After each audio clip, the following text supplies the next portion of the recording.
चलिए आइए, बहमनी साम्राज्य। बहमनी साम्राज्य, बहमनी साम्राज्य के संस्थापक कौन थे? बहमन शाह। ठीक है। अच्छा, संस्थापक बहमन नहीं, हसन गंगू थे, जो कि अलाउद्दीन बहमन शाह के नाम से गद्दी पर बैठता है। अच्छा, स्थापना कब होता है बहमनी वंश का? 1347 ईस्वी में। अच्छा, जिस समय इसकी स्थापना होता है उस समय उत्तर भारत में या दिल्ली सल्तनत में किसका शासनकाल था? MBT। ठीक है, मोहम्मद बिन तुगलक का शासनकाल था दिल्ली सल्तनत में। अच्छा, जो हसन गंगू जो है अपना राजधानी कहाँ बनाता है? हसन गंगू। ठीक है, गुलबर्गा। अच्छा, बहमनी वंश का जो है भाषा क्या था? मराठी। ठीक है, मराठी भाषा, मतलब वो राजभाषा जो अपनाया था वो मराठी भाषा अपनाया था। अच्छा, अलाउद्दीन हसन बहमन शाह जो है अपने प्रांतों को कितने भागों में बांटते हैं? हाँ, 4 या 5 कुछ। 4 प्रांतों में। क्या क्या नाम था? गुलबर्गा था, बीजापुर, गोलकुंडा था, और कुछ बोलो। गुलबर्गा, दौलताबाद, बरार और बीदर। जैसे बरार, बीदर, गुलबर्गा और दौलताबाद, यही था 4 गो, दौलताबाद। ठीक, क्वेश्चन पूछेगा कि अलाउद्दीन हसन बहमन शाह जो है अपने साम्राज्य को कितने प्रांतों में बांटते हैं? तो 4, गुलबर्गा, दौलताबाद, बरार और बीदर को। अच्छा, अलाउद्दीन बहमन शाह जो था उसकी मृत्यु कब हो जाती है? 1358 में। ठीक है, 1358 में। अच्छा, अलाउद्दीन बहमन शाह के बाद जो है उसके गद्दी पर कौन बैठता है? मोहम्मद शाह प्रथम। ठीक है, अलाउद्दीन बहमन शाह के बाद गद्दी पर कौन बैठता है? मोहम्मद शाह प्रथम। अच्छा, किसके शासनकाल में सबसे पहली बार बारूद का प्रयोग किया गया था? बारूद का, हाँ ये। ठीक है, मोहम्मद शाह प्रथम के समय ही पहली बार बारूद का प्रयोग किया था। किसके विरुद्ध हुआ था? बुक्का प्रथम के विरुद्ध। अच्छा, फिरोजाबाद की स्थापना कौन करता है? ताज उद्दीन फिरोज। ठीक है, फिरोजाबाद की स्थापना ताज उद्दीन फिरोज करते हैं। किस नदी किनारे करते हैं? भीमा नदी किनारे। ठीक है। अच्छा, जो ताजुद्दीन फिरोज था न, एक क्या उसको खगोलकी को प्रोत्साहन दिया था, इसलिए एक वेधशाला भी बनवाता है। कहाँ वेधशाला बनवाता है? दौलताबाद में। ठीक है। अच्छा, बहमनी साम्राज्य का जो है बंदरगाह था, कौन सा बंदरगाह था? बोलिए। चौल। एक बंदरगाह का नाम क्या था? चौल। दूसरा क्या नाम था? दाबोल। ठीक है, ये पूछेगा बहमनी साम्राज्य में निम्नलिखित में से कौन सा बंदरगाह था? तो चौल और दाबोल। अच्छा, कौन ऐसा बहमनी साम्राज्य का शासक था जो अपनी राजधानी गुलबर्गा से हटाकर बीदर ले जाता है? शिहाबुद्दीन अहमद। ठीक है, शिहाबुद्दीन अहमद जो था वो अपनी राजधानी गुलबर्गा से कहा ले जाता है? बीदर। अच्छा, गुलबर्गा को अपनी राजधानी कौन बनाता है? ठीक है, हसन गंगू। अलाउद्दीन हसन बहमन शाह को बोलते हैं। अच्छा, ये जो शिहाबुद्दीन अहमद जो है गुलबर्गा से हटा कर राजधानी बीदर ले जाता है, बीदर को किस नाम, इसका नया नाम क्या रखता है? मोहम्मदाबाद। ठीक है। अच्छा, मोहम्मद तृतीय का प्रधानमंत्री कौन था? ठीक है, ख्वाजा जहां, जो कि मोहम्मद गवा को उपाधि धारण करता है। ठीक है। अच्छा, मोहम्मद गवा को फांसी की सजा कौन दिलवा देता है? कौन? सुल्तान मोहम्मद शाह। मोहम्मद तृतीय ही जो है, मोहम्मद तृतीय मोहम्मद गवा को फांसी दिलवा देता है। अच्छा, बहमनी साम्राज्य में आने वाले विदेशी यात्री कौन कौन से रूसी विदेशी यात्री थे? बहमनी साम्राज्य में कौन सा रूसी यात्री आया था? हाँ एक खुद था कुछ ही नाम है कुछ ही नाम ये आते हैं कब? 1470 में। 70 में 1470 में विजयनगर साम्राज्य, हाँ, बहमनी साम्राज्य में आने वाले विदेशी यात्री कौन थे जो कि रूस के रहने वाले थे 1470 में? निकितिन। निकेटिन, हाँ। शांति अच्छा, बहमनी वंश का अंतिम शासक कौन था? मोहम्मद तृतीय। कलीमुल्लाह। ठीक है, बहमनी वंश का अंतिम शासक था कलीमुल्लाह। ठीक है। अच्छा, इनके मृत्यु के बाद जो है बहमनी वंश जो है कितने भागों में बढ़ गया था? 5 स्वतंत्र राष्ट्रों में, 5 को स्वतंत्र राष्ट्र था जो कि बढ़ गया। मतलब उसके भी जो भी सेनापति थे न, वही एक नए नए साम्राज्य का निर्माण कर लेता है। जैसे बीजापुर का स्थापना किसने किया था? बीजापुर के सुल्तान अहमद साहब, यूसुफ आदिल शाह। कब होता है? 1489 ईस्वी में होता है। और इसका वंश का क्या नाम था बीजापुर का? आदिल शाही वंश। बीजापुर की स्थापना यूसुफ आदिल शाह 1489 में, और इसका वंश का नाम था आदिल शाही वंश। अहमदनगर की स्थापना किसने किया था? अहमद शाह, मलिक अहमद किया था 1490 ईस्वी में, और वंश का क्या नाम था? निजाम शाही वंश।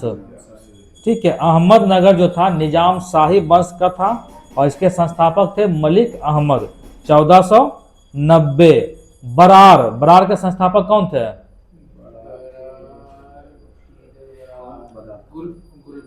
फतेउल्लाह इमाद शाह, और ये वंश का नाम था इमाद शाही वंश। इसकी स्थापना कब होता है? 1490 में ही होता है।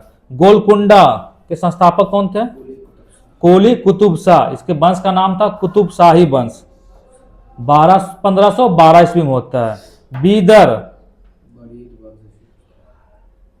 बीदर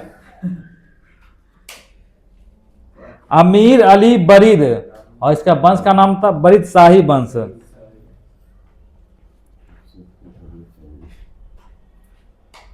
अच्छा, बीजापुर को कौन सा शासक था जो पहली बार जो है कैथोलिक मिशनरियों को अपने दरबार में बुलाया था?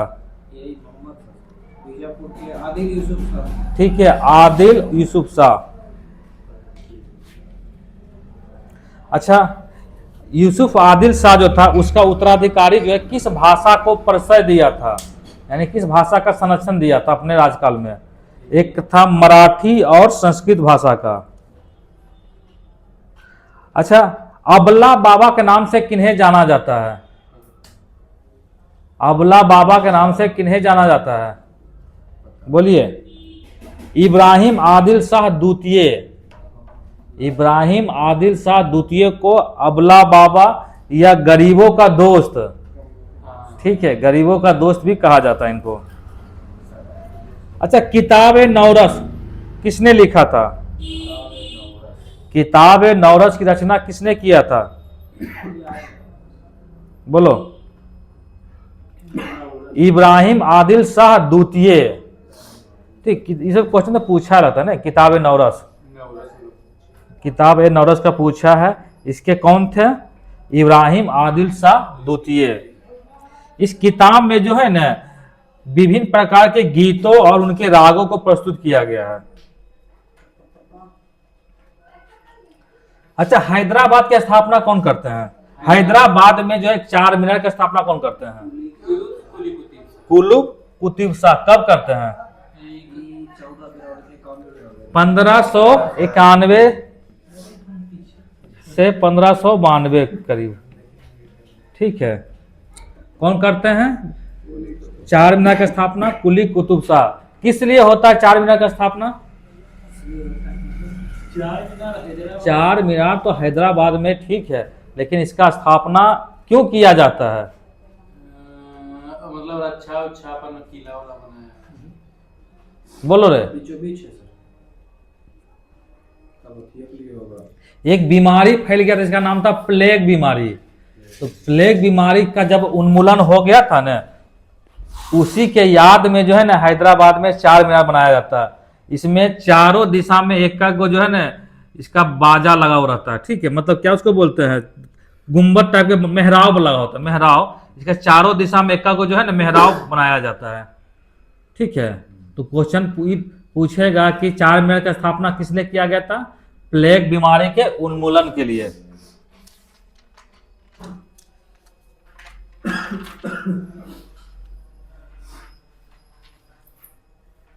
गोल गुंबज का स्थापना कब होता है?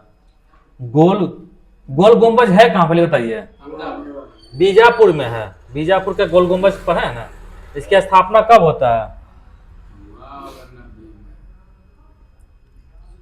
बोलो रे। 1680 में, 1680 में बीजापुर के गोल गुंबज की स्थापना होता है। किसने करवाया था? गोल गुम्बज। जी हाँ, दिया कुछ ना आदिल कुछ मोहम्मद आदिल शाह, हाँ वही। ठीक है। बीजापुर के गोल गुंबज की स्थापना मोहम्मद आदिल शाह करवाते हैं।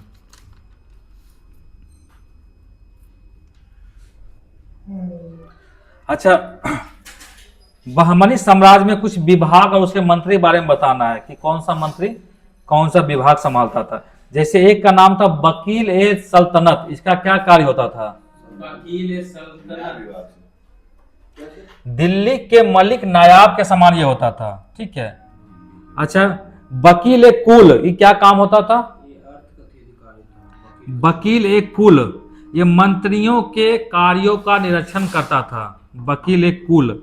अमीर ए जुमला, ये क्या होते थे? जुमलेबाज। बताइए। अर्थ विभाग का प्रधान होता था, जुमलेबाज। ठीक है। वजीर ए अशरफ, ये क्या होता था? वजीर अशरफ अशरफ अली। वजीर ए अशरफ, ये विदेश नीति का जो है ना सुचारू रूप से कार्यान्वयन करवाता था, ठीक है।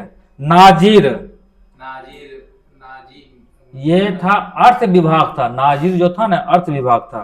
पेशवा क्या था? पेशवा पेशवा प्रधानमंत्री। ठीक। वकील ए सल्तनत का सहायक था पेशवा। कोतवाल क्या था? कोतवाल पुलिस। नगर का मुख्य पुलिस अधिकारी बोलते थे कोतवाल को। सद्र ए जहां, सत्र ए जहां। सद्र ए जहां, ये था न्याय विभाग का प्रमुख था सद्र ए जहां। बहमनी साम्राज्य खत्म हो गया, ठीक है। पीछे से जो जो क्वेश्चन पूछे हैं हो चुका उससे पूछते हैं, ठीक है। विजयनगर साम्राज्य का सर्वाधिक प्रसिद्ध सिक्का क्या था? कल तो हो चुका ये चैप्टर, इसके बारे में बताना है। विजयनगर साम्राज्य का सर्वाधिक प्रचलित सिक्का कौन था? चांदी। सोना का 12 सिक्का था, 12, ठीक है, ठीक है। 52 ग्रेन का होता था ये, ठीक है।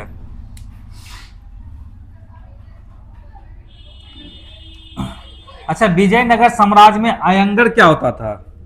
हाँ अयंगर।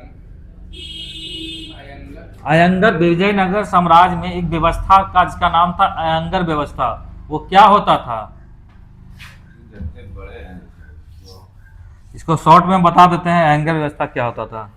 देखिए, विजयनगर साम्राज्य जो था ना, विजयनगर साम्राज्य, इसमें एक अयंगर व्यवस्था प्रचलित था।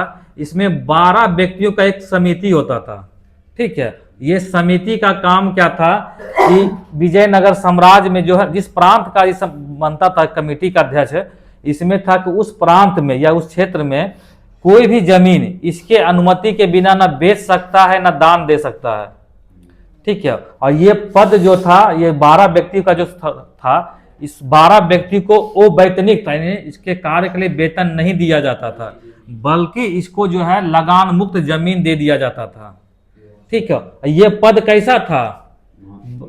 ये पद जो था वंशागत पद था। कैसा पद था? ये पद जो है वंशागत पद था। और इस पद को जो है या तो पद को बेच सकता है या तो उसको गिरवी भी रख सकता था, ठीक है। इसी को बोलते हैं अयंगर व्यवस्था। ये क्वेश्चन पूछा भी है, ठीक है। अयंगर व्यवस्था क्या होता है? अच्छा, कर्णिक क्या होता था? कर्णिक क्या होता था? कर्णिक एक प्रकार का एक अधिकारी होता था, ठीक है। इस अधिकारी के पास उस ग्राम का जो भी जितने भी जमीन है ना, उसके कागज, जो जमीन का कागज इसी कर्णिका के पास होता था। ठीक है, इसी को बोलते हैं कर्णिका।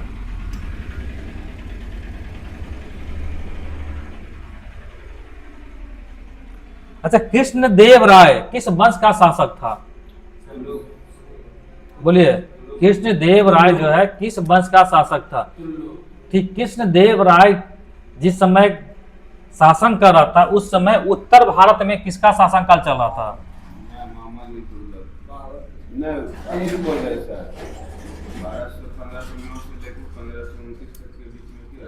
बाबर भी हो सकता है और इब्राहिम लोदी भी हो सकता है। बाबर था। ठीक है, 1529 में जो बाबर, इनकी मृत्यु 1529 में हो जाती है। मुख्य रूप से जो बड़े शासक थे बाबर ही थे। उसके पहले जो भी था 1500, इनका शासन काल जो है, कृष्णदेव राय 1509 में गद्दी पर बैठते हैं और इनका शासन काल 1529 तक था। तो इस बीच में जो है दरमियान में सबसे बड़े जो राजा जो हुए हैं उत्तर भारत में वो बाबर हुए थे। ठीक है, ऐसे और बहुत सारे हुए जो इब्राहिम लोदी तुम बता रहा है वो भी सही है। ठीक है, लेकिन ज्यादा इंपॉर्टेंट है बाबर के बारे में।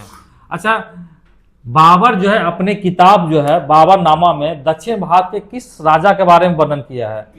ये भारत का सबसे मजबूत शासक है। क्या है? कृष्णदेव राय के बारे में।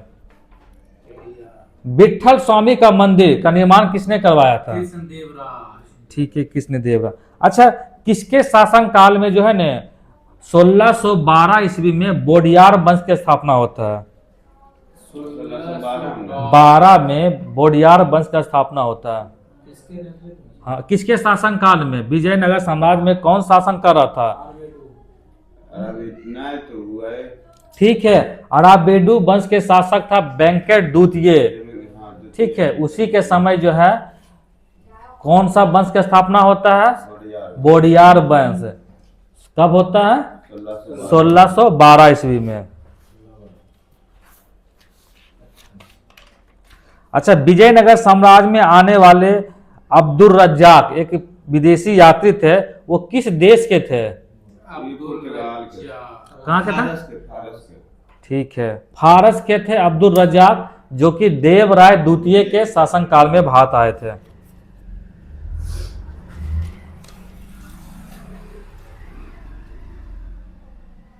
अच्छा, मलिक काफूर को दक्षिण विजय अभियान के समय जो है कोहिनूर हीरा मिलता है, तो मलिक काफूर को कोहिनूर हीरा किसने दिया था? ठीक है, काकतीय वंश के शासक जो थे प्रताप रुद्रदेव। ठीक है, यही जो है इनको जो है कोहिनूर हीरा देते हैं।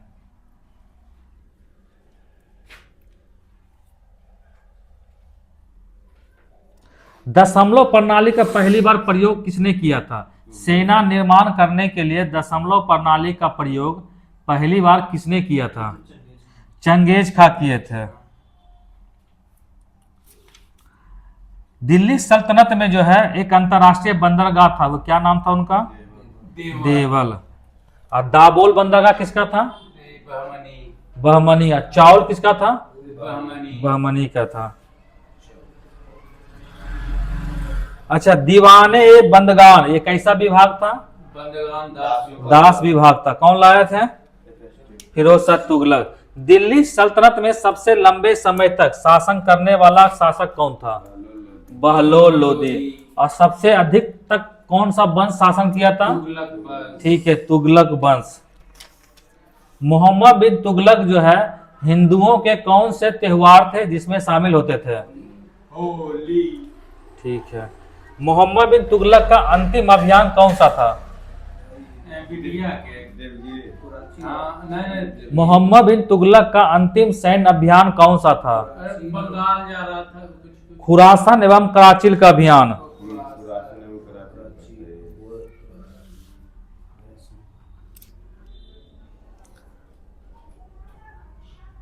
दीवाने रियासत ये दिल्ली सल्तनत में एक विभाग था, उसका क्या कार्य होता था? दीवाने रियासत। दीवाने रियासत। हाँ। रियासत में लेखा पढ़ी था। ये दीवाने रियासत पद जो है अलाउद्दीन खिलजी लाए थे। इसका काम था कि बाजार का नियंत्रण करना। ठीक है, बाजार में कहीं तो चोरी या घुसखोरी तो नहीं चल रहा है, उसी के बारे में नियंत्रण करना था दीवाने रियासत। अलाउद्दीन खिलजी का प्रथम आक्रमण जो है कहाँ हुआ था? अलाउद्दीन खिलजी का हाँ, अलाउद्दीन खिलजी का प्रथम आक्रमण कहाँ हुआ था? प्रथम आक्रमण हुआ था, जानते हैं, गुजरात अभियान। ठीक है, रायकर्ण गुजरात में हुआ था। और दक्षिण में सबसे पहली बार आक्रमण कहाँ हुआ था? रामचंद्र के देवगिरी कुछ ही नाम है। ठीक है, देवगिरी पर हुआ था। कब हुआ था? 98 बोलो। नहीं, पूरा पूरी 1302 ये 1307 ईस्वी में जो है देवगिरी में हुआ था। वहां के राजा थे कौन? रामचंद्र। ठीक है,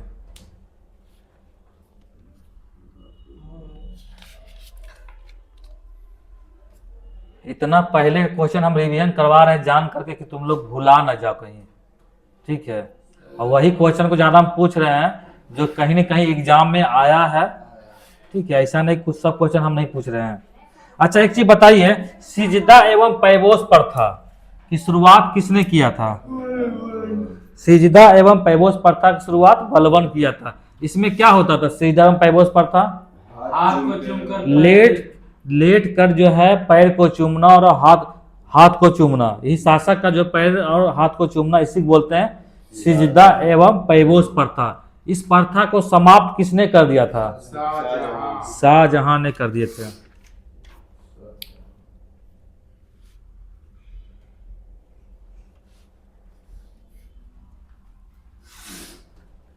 किस वंश का नाम जो है ममलुक वंश को भी कहा जाता है? गुलाम वंश को ममलुक वंश भी। अच्छा, किस शासक को दासों का दास कहा जाता है? ठीक है, इल्तुतमिश को। दासों का दास इल्तुतमिश को कहा जाता है। दिल्ली सल्तनत में मकबरा बनाने की प्रथा की शुरुआत किसने किया था? इल्तुतमिश। और दिल्ली सल्तनत में सबसे पहली बार इस दिल्ली सल्तनत का उस शासक का नाम बताइए जो सबसे पहली बार इस्लामी शैली में अपना मकबरा बनवाता है। ठीक है, बलबन। अच्छा, कुतुब मीनार वो वर्तमान समय में कितनी मंजिल का है? 5 मंजिल। ठीक है, 5 मंजिला है। ठीक है, 5 मंजिला मकान को जो है कौन बनवाता है? फिरोज शाह तुगलक। ठंड का गिरने के कारण जो है उसका 1 मंजिला ढह जाता है, जिसके कारण उसके स्थान पर 2 मंजिला और बनवा देते हैं। अच्छा, कुतुब मीनार की वर्तमान में ऊंचाई कितनी है? 234 फीट है, मीटर नहीं है। अच्छा, कुतुब मीनार के प्रवेश द्वार को किस नाम से जाना जाता है? अल्लाही दरवाजा। इस अल्लाही दरवाजा को किसने बनवाया था?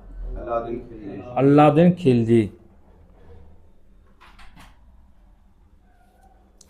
अच्छा, 40 गुलामों के सरदारों का जो है एक संगठन बना था, तुर्कान चिहलगामी बोलते इसको। कौन बनवाया था? इसको समाप्त कौन कर देता है? ठीक है, बलबन।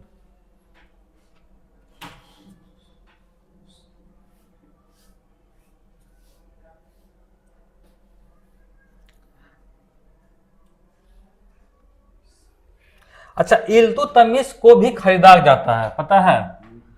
कौन खरीदता है? बोलिए। इसे हम लोग पढ़ते हैं मलिक काफूर को खरीदा जाता है इसे 1000 दिनार में। उसी तरह इल्तुतमिश को भी खरीदा जाता है। कौन खरीदता है इसको? मोहम्मद गौरी। कुतुबुद्दीन ने खरीदा था। कितने राशि में खरीदा था? 1 लाख जीतल में। जी हाँ, 1 लाख जीतल में जो है कुतुबुद्दीन ऐबक जो है इल्तुतमिश को खरीदता है। अच्छा, कुतुबुद्दीन ऐबक को कौन खरीदता है? मोहम्मद गौरी। अच्छा, कुरान खां के नाम से किन्हें जाना जाता है?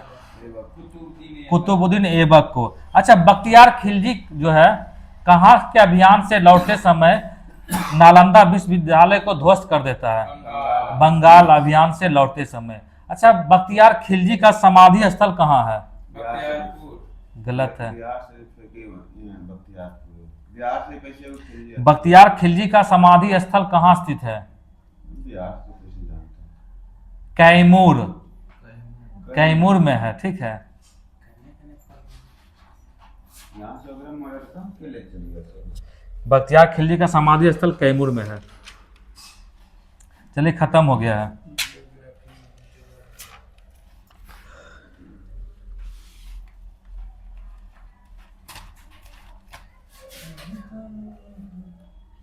राज्य का पुनर्गठन।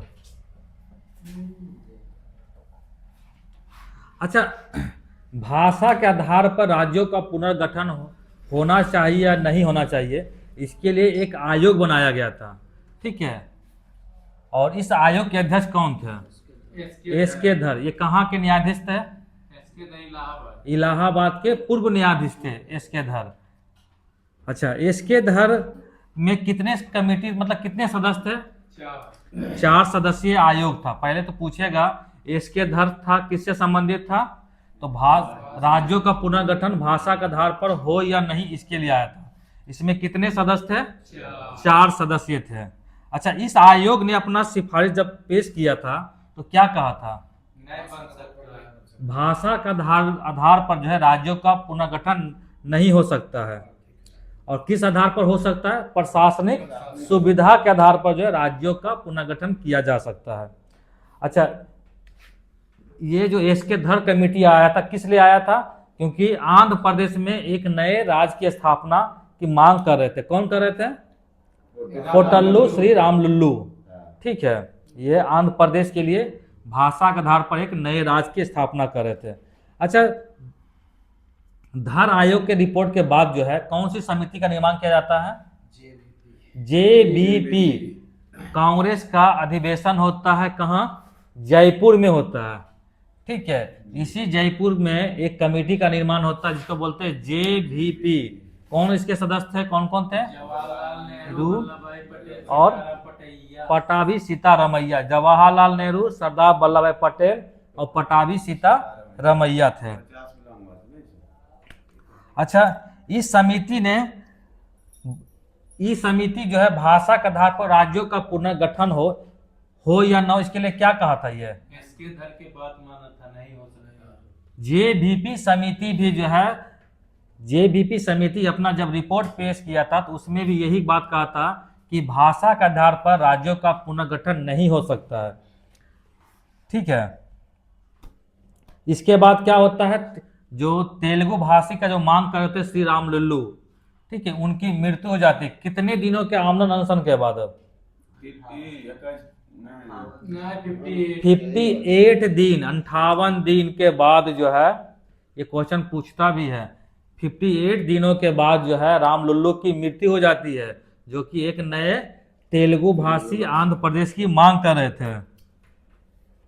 इसके बाद जो है आंध्र प्रदेश का गठन कब हो जाता है? जवाहरलाल नेहरू, जब इनकी मृत्यु जब हो जाती है ना, तो आंध्र प्रदेश में बहुत आक्रोश फैल जाता है, जिनके कारण जो है जवाहरलाल नेहरू एक नए तेलुगु भाषी के लिए आंध्र प्रदेश का मांग स्वीकार कर लेते हैं। अच्छा, नया राज्य जो आंध्र प्रदेश बनता है, ये कब बनता है? 1953। कब? डेट बताइए तो। 1 अक्टूबर 1953। ठीक है, 1 अक्टूबर 1953 को नए आंध्र प्रदेश का राज्य का निर्माण होता है। उस समय इसकी राजधानी कहाँ थी? करनूल को उसकी राजधानी बनाया जाता है।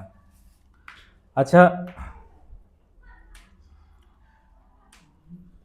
स्वतंत्र भारत का पहला ऐसा राज्य का नाम बताइए जो भाषा के आधार पर राज्यों का गठन हुआ था। क्या नाम था? आंध्र प्रदेश ही था। ये भी क्वेश्चन खूब पूछा एग्जाम में कि पहला भाषा के आधार पर राज्यों का गठन हुआ था, कौन सा था? आंध्र प्रदेश था। राज्य पुनर्गठन आयोग, ठीक है, राज्य पुनर्गठन आयोग, राज्य पुनर्गठन आयोग, ठीक है, कब बनता है? इसकी स्थापना होता है 1953 में। ठीक है, 1953 में। वैसे भी वहां भी ऑप्शन में रहेगा, तुमको क्या लग रहा है? वहां 56 नहीं रहेगा ऑप्शन में, वहां 53 भी रहेगा, 56 भी रहेगा। ठीक है, 1953 में राज्य पुनर्गठन आयोग की स्थापना होता है। इसके सदस्य अध्यक्ष कौन थे? फजल अली आयोग। क्या था? फजल अली। ठीक है, इसके अध्यक्ष थे फजल अली, और सदस्य कौन थे? हृदयनाथ कंजरू और के.एम. पानीकर। अध्यक्ष कौन थे? फजल अली थे, फजल अली। और सदस्य कौन थे? 2 सदस्य था, हृदयनाथ कुंजरू और के.एम. पानीकर, के.एम. पानीकर थे। ठीक है। राज्य पुनर्गठन अधिनियम कब आता है? राज्य पुनर् ये तो आयोग है, अधिनियम कब आता है? अधिनियम 56। देखिए आयोग को याद करने के इसमें लास्ट में 3 शब्द आ रहा है, आयोग में भी 3 शब्द ही है। ठीक है। राज्य पुनर्गठन आयोग पहले आएगा, जो कम शब्द करे वो पहले ना आएगा। अगर आप गिनती गिन रहे हैं तो 5 6 पहले 5 आएगा कि पहले 6 आएगा? पहले 5 आएगा ना। तो उसी तरह पहले 3 वाला शब्द पहले आएगा, यानी पहले आयोग आएगा। अधिनियम देखो 3 से ज्यादा शब्द है तो बाद में आएगा। ठीक है। इसमें यही क्वेश्चन पूछता है आयोग कब आया था, अधिनियम कब आया था। ठीक है। तो आयोग 53 में आए थे, अधिनियम कब आया था? 56 में आया था। राज्य पुनर्गठन अधिनियम 1956। इसके अनुसार जो है भारत में कितने राज्य और कितने केंद्र शासित प्रदेश की स्थापना की बात कही गई थी? 14 राज्य और 6 केंद्र शासित प्रदेश। अभी कितने राज्य और केंद्र शासित प्रदेश है? 28 राज्य और 8 केंद्र शासित प्रदेश है। अच्छा, फ्रांस की सरकार अपनी सारी बस्तियों को जो है भारत सरकार को दे देता है कब? 1954 में। कौन कौन सी बस्ती था? पांडिचेरी, यमन, क्या था? पांडिचेरी, यनम, बोलो, चंदनगर और केरिकल। ठीक है। फ्रांस की सरकार पांडिचेरी, एनम, चंदनगर और केरिकल को भारत सरकार को सौंप देता है कब? 1954 में। अच्छा, इन पांडिचेरी, एनम, चंदनगर और केरिकल को मिलाकर एक नए केंद्र शासित प्रदेश पांडिचेरी की स्थापना किया था कब? पांडिचेरी की स्थापना, जी हाँ। जिसे फ्रांस की सरकार तो 1954 में इसको सौंप देता भारत सरकार को। ठीक है। और तो भारत सरकार जो है कब जो है केंद्र शासित प्रदेश के रूप में इन सभी को मिलाकर पांडिचेरी की स्थापना करता है? 1956। ठीक है। राज्य पुनर्गठन अधिनियम 1956। क्या बोलना, बोलो? चंदनगर की जगह माहे रहता है कि चंदनगर है? देखो फिर से हम बोल देते हैं, पांडिचेरी, यनम, चंदनगर और केरिकल। ठीक है।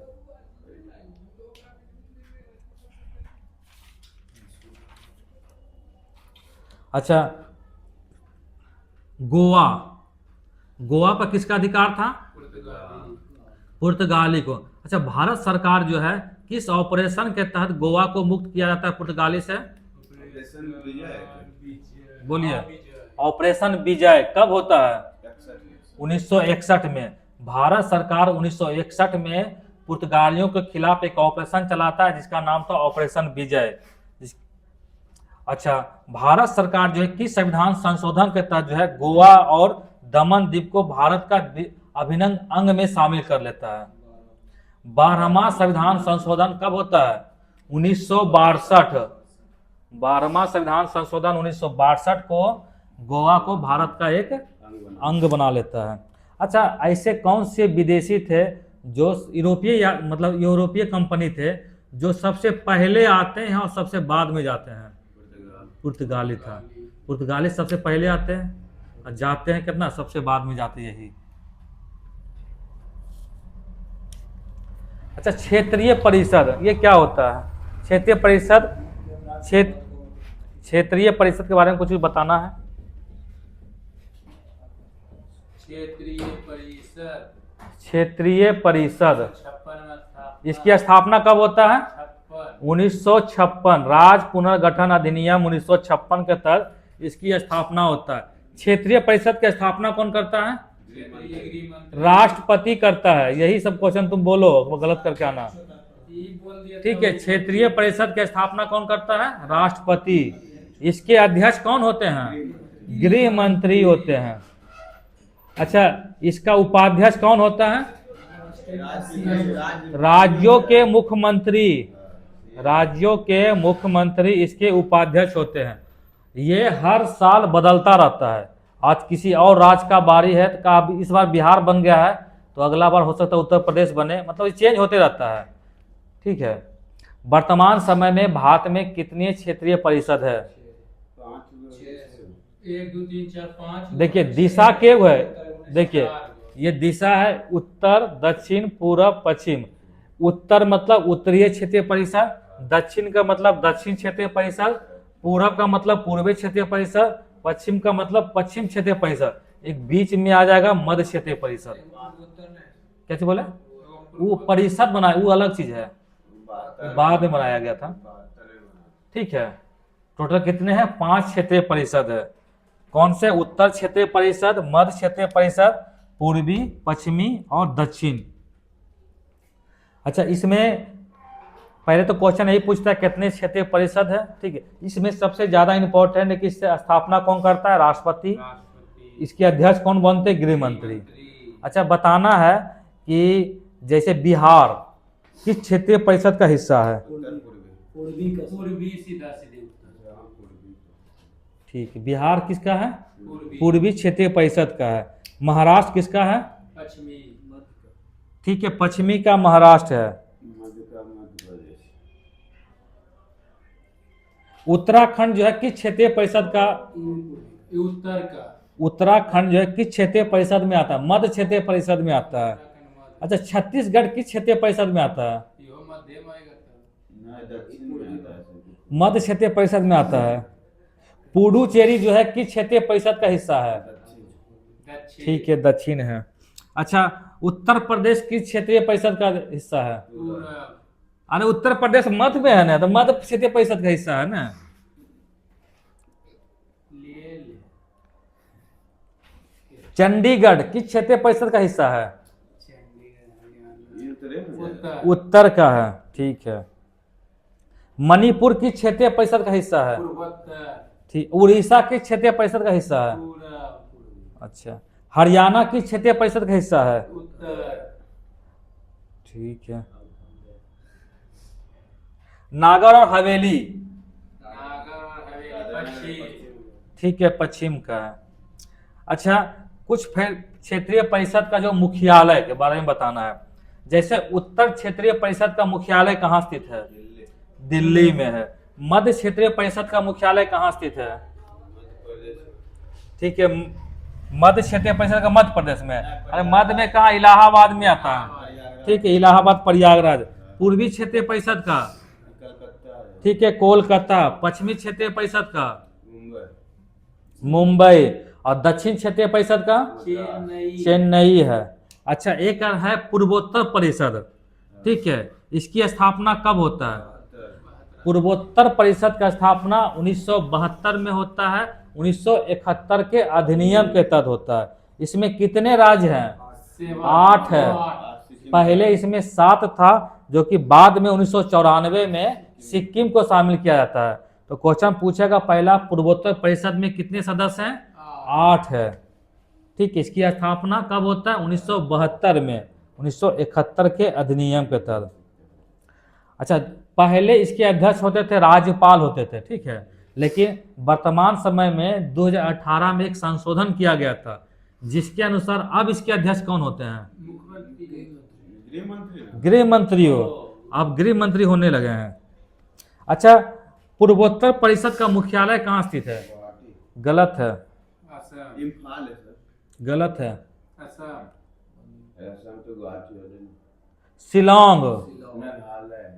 ठीक है, शिलोंग में इसका मुख्यालय है। पूर्वोत्तर परिषद का मुख्यालय कहाँ है? शिलोंग में है।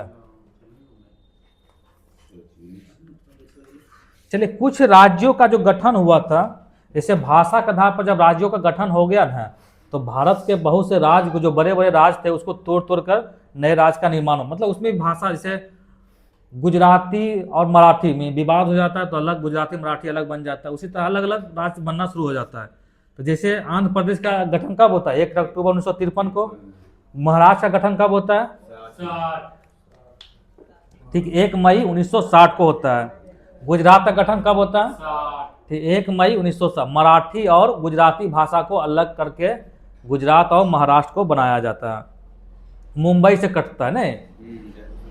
नागालैंड की स्थापना कब होता है? 63। ठीक है, 1 दिसंबर 1963 को नागालैंड की स्थापना होता है। हरियाणा की स्थापना कब होता है? 1 नवंबर 1966 को हरियाणा का स्थापना होता है। ठीक है, पंजाब हरियाणा साथ ही होता है। हिमाचल प्रदेश की स्थापना ब- 25 जनवरी 1971 को। जिस समय हिमाचल प्रदेश का स्थापना हुआ था 1971 में, ये राज्य था या केंद्र शासित प्रदेश था? केंद्र केंद्र शासित प्रदेश के रूप में इसका स्थापना होता है। मेघालय का स्थापना कब होता है? 1972 में होता है। मणिपुर का स्थापना कब होता है? 1972 में ही होता है। त्रिपुरा का स्थापना 1972 में ही, सब 21 जनवरी 1972। सिक्किम का स्थापना कब होता है? 75 ठीक है, 26 अप्रैल 1975 को। मिजोरम का स्थापना कब होता है? 20 फरवरी 1987 को। अरुणाचल प्रदेश की स्थापना कब होता है? 20 फरवरी 1987 को। गोवा का स्थापना कब होता है? 30 मई 1987 को। छत्तीसगढ़ की स्थापना कब होता है? 2000 1 नवंबर 2000। इसका डेट याद करना है। छत्तीसगढ़ का कब होता है? 1 नवंबर 2000। उत्तराखंड का 9 नवंबर 2000 ठीक है 9 नवंबर 2000। झारखंड का 2000 15 नवंबर 2000। ठीक है। जनजाति दिवस कब मनाया जाता है? 15 नवंबर 15 नवंबर। किनका जन्म दिवस है? बिरसा मुंडा बिरसा मुंडा के जन्म दिवस पर जनजाति दिवस 15 नवंबर को मनाया जाता है। तेलंगाना का गठन कब होता है?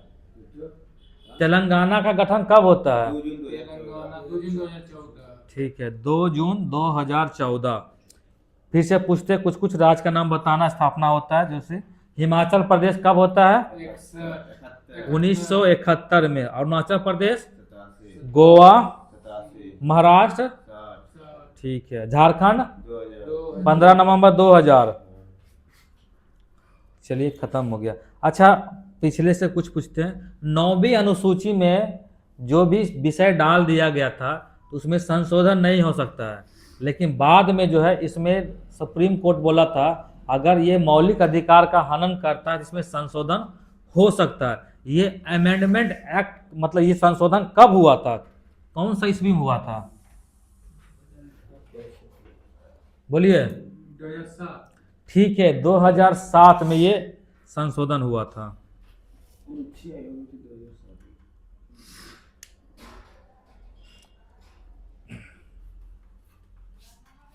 तृतीय अनुसूची यानी तीसरी अनुसूची में क्या चीज रखा हुआ है? इसके बारे में बताता है तीसरी अनुसूची। ठीक है, भारत के उच्च पदाधिकारी जो है जो शपथ ग्रहण लेते हैं उनके बारे में बताया गया है। 8वीं अनुसूची में भाषा। अच्छा केशवानंद भारती बात कब आया था? ठीक है। जो संविधान सभा को कब अंगीकार किया गया था? 26 नवंबर 1949 को। इसमें कितने अनुच्छेद को उसी दिन अपना लिया गया था? बोलिए। 15 अनुच्छेद को। 15 अनुच्छेद को 26 नवंबर 1949 को ही अपना लिया गया था।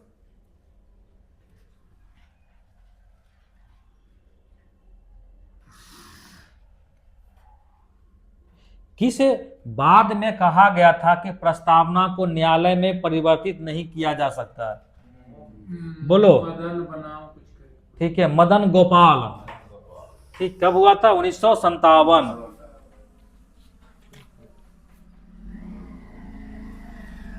प्रस्तावना के बारे में किनका कथन था कि संविधान की प्रस्तावना हमारे दीर्घकालीन सपनों का विचार है? प्रस्तावना के बारे में किनका कथन था कि प्रस्तावना हमारे दीर्घकालीन सपनों का विचार है? बोलिए। आल्लादी कृष्ण स्वामी अय्यर। उत्तर पूर्वी सीमांत जनजातीय के अध्यक्ष कौन थे? सीमांत के जनजातीय के अध्यक्ष का कौन थे? गोपीनाथ बारदोली। ठीक है।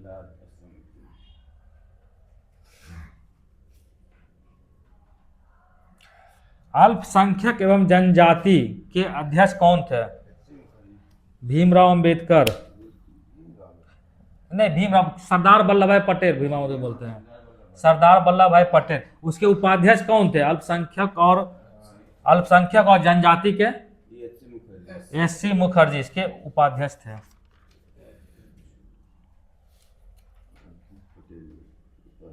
संविधान सभा का बैठक जो है 9 दिसंबर 1946 को होता है। इसका बैठक कहाँ होता है? ये सर कोई पुस्तकालय, हाँ बोलिए। दिल्ली में होता है। 9 दिसंबर 1946 को संविधान सभा का जो बैठक होता है, इसका बैठक कहाँ होता है? नई दिल्ली के काउंसिल चैम्बर के पुस्तकालय भवन में। अच्छा, मुस्लिम लीग जो है इसको स्वीकार करते कि वो स्वीकार करते हैं? वो स्वीकार कर देते हैं। अच्छा, संविधान सभा में कौन सी देशी रियासत था जिसके सदस्य शामिल नहीं होते हैं?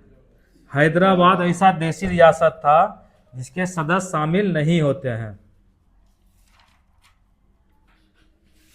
संविधान सभा में महिला सदस्यों की संख्या कितनी थी? ठीक है, 15 महिला सदस्यों की संख्या थी। संविधान सभा द्वारा किसका प्रतीक के रूप में मोहर में प्रयोग किया जाता था? हाथी का। ठीक, खत्म हो गया है पॉलिटी ज्योग्राफी।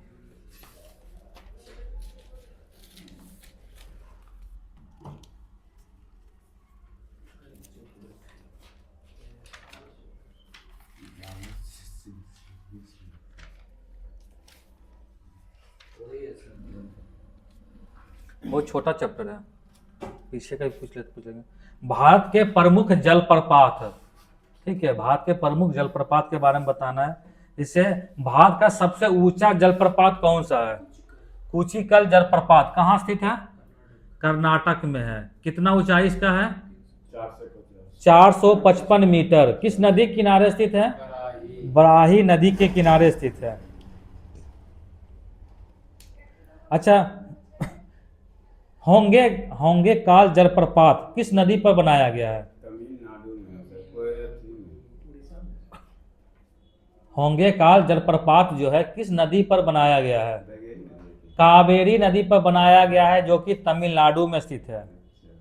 ठीक है। बालमुड़ी जलप्रपात ये किस नदी पर बनाया गया है? बालमुड़ी जलप्रपात ये कावेरी नदी पर ही बनाया गया है। कहाँ स्थित है? कर्नाटक में है। अच्छा, भार चुक्की जलप्रपात इसे किस नदी पर बनाया गया है? कावेरी नदी पर ही बनाया गया, जो कि कर्नाटक में है। पढ़ के नहीं आया रहे तुम लोग? चित्रकूट जलप्रपात, ठीक है। इंद्रावती नदी। अच्छा, इसे भारत का क्या कहा जाता है? चित्रकूट जलप्रपात को, ठीक है, भारत का नियाग्रा जलप्रपात कहा जाता है। अच्छा, किस जलप्रपात की आकृति जो घोड़े के पैर के समान है? घोड़े के पैर। जी हाँ, ये कांबर वाला है, पची बेगूसराय है मुझे। वो तो गोपुर झील है। बोलिए। किस जलप्रपात की आकृति जो है घोड़े के पैर के जैसी है? चित्रकूट। चित्रकूट जलप्रपात, जिसे भारत का नियाग्रा जलप्रपात भी कहा जाता है। अच्छा, किस झील का जो है ना, किस झील का जो है आकृति जो है पशु के खुर के समान है? झील। हाँ, यही है। कांवर ताल झील, जिसको गोखुर झील भी बोला जाता है।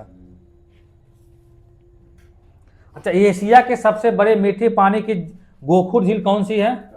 कांवर ताल ही है। एलिफेंटा जलप्रपात कहाँ स्थित है? एलिफेंटा जलप्रपात, हाँ ये है सर। एलिफेंटा। हाँ, एक एलिफेंटा दर्रा आता है और एलिफेंटा जलप्रपात है। बताओ तमिलनाडु में। कर्नाटक। बताओ कैसे काम चलेगा? दर्रा तो है सर, एलिफेंटा जलप्रपात मेघालय में पड़ता है और एलिफेंटा दर्रा श्रीलंका।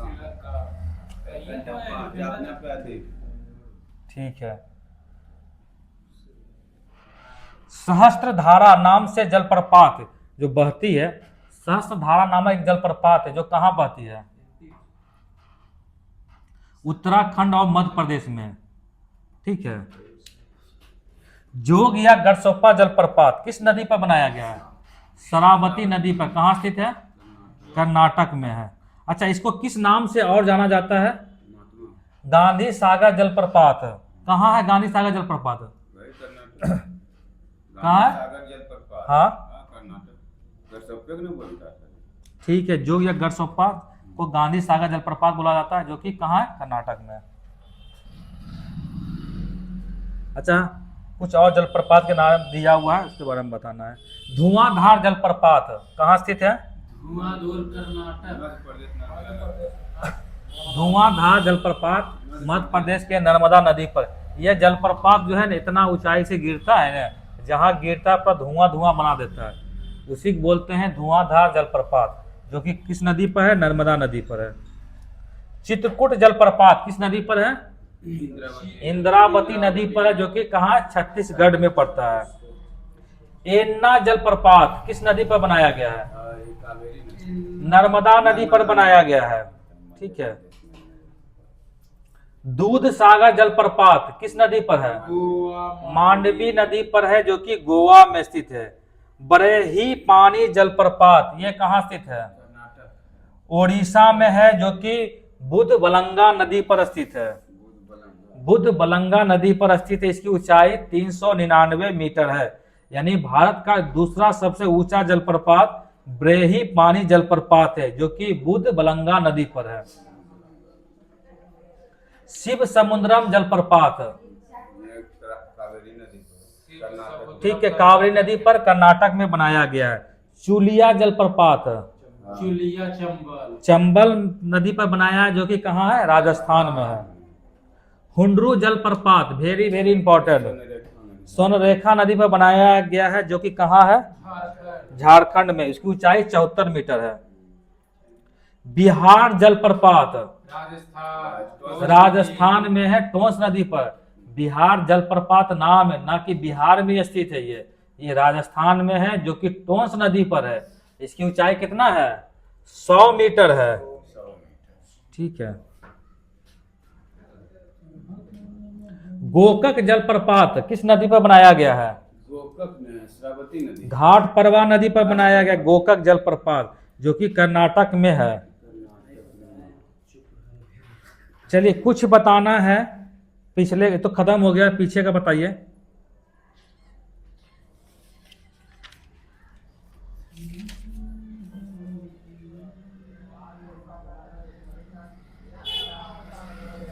केबी लाम जाओ तैरता हुआ राष्ट्रीय अभ्यारण्य ये कहाँ? राष्ट्रीय पार्क है, कहाँ स्थित है? केवी लेवलिया मेघालय। मेघालय में है। अच्छा, ये किस लिए फेमस है? किस जानवर के लिए? केवी नाम जाओ। संघाई हिरन, इसको बोलते हैं डांसिंग हिरन भी बोला जाता है। ठीक है। पुलिकट झील का जो जल का स्रोत मुख्यतः किन नदियों से है? पुलिकट झील। पुलिकट झील को जो जल मिलता है वो किन नदियों से मिलता है? स्वर्णगिरी अलांजी, कलांजी और स्वर्णमुखी। ये 3 नदी है, अलांजी, कलांजी, स्वर्णमुखी नदी है।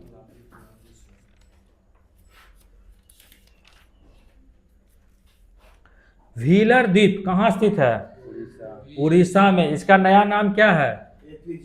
एपीजे अब्दुल कलाम द्वीप। यहीं पर जो है मिसाइलों का प्रक्षेपण होता है। अच्छा, ये बताना है, ये किस नदी के किनारे स्थित है? ब्राह्मणी नदी। ब्राह्मणी नदी। किसकी सहायक नदी है ब्राह्मणी? महानदी का। अच्छा, जोक जो है किसकी सहायक नदी है? हाँ, जोक। वही तो महानदी। ठीक है, महानदी का है। अंडमान निकोबार द्वीप समूह की राजधानी कौन सी है? Port Blair. किस अंडमान में है?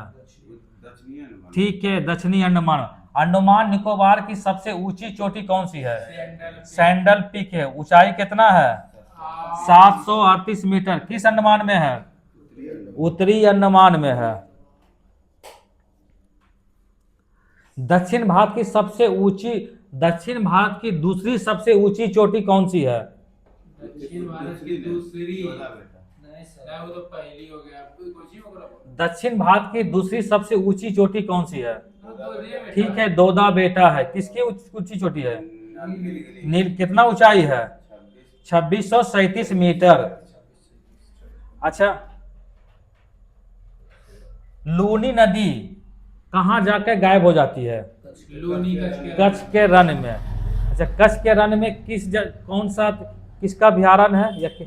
खच्चर यानी कथी का इस जानवर? गधा का है, गधा, एशियाई गधा वहीं पाई जाती है। ठीक, जंगली गधा जो भी बोलिए, एशियाई शेर। ठीक है, जंगली गधा वही है। धारवाड़ का पठार कहाँ स्थित है? ये तो केरल में, अरे कर्नाटक। कर्नाटक में। किसके लिए प्रसिद्ध है? लौह धातुओं के लिए है।